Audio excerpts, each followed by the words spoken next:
Been there, done that,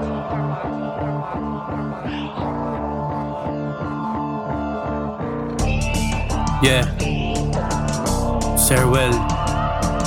Kargado ng bala ang baril para sa papel, ipuputok lang kapag sumenya si Aristotel. Sa ikatlong 44 na ibahagi mo na ngayon, lalapat sa pang-apat parang pelikula. Masyadong madaming magaling at mga nagbida, pinapatunayan talaga dito kung sino sila. At dahil doon nagkaapoy pang-apat sunog, di sapat ang maging luto lang, dapat laging tutong. Pag nilapag na sa hapag walang paramdam na busog, patunay na mas malakas na kumagat ang gutom. Nakakade, nakakalagat pag perang tunog, kapag may gera sa panaginip mo lang tulog. Nakadirekta sa malagad, wala ng kutob. Kada eksena, basta musika ang usap palagi nakadulog. Pinapakita na hindi titila ang mga wika, kahit na madami pa dito humila. Tarika maliga ng pila na tila pabida mali ng tinira. Nandito ako malamang minanika ng mga pinagtatahi ko na linya, hanggang mabalita na siga na sa musika kahit saan pang ira. Balang araw isa nato sa maging di ganong kagaling, pero may gusto kong marating. Di man yung tugatog sabi nga mahirap habutin, kaya nga kayo nandito ako, syempre ako rin.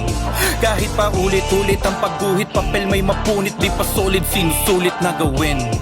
Maghahatid to ng higit pa dun sa hit na narinig mong malupit lang pala yung mga dating. Eto na yung pangapat ko na lapat, tapat na potapat sa 2020.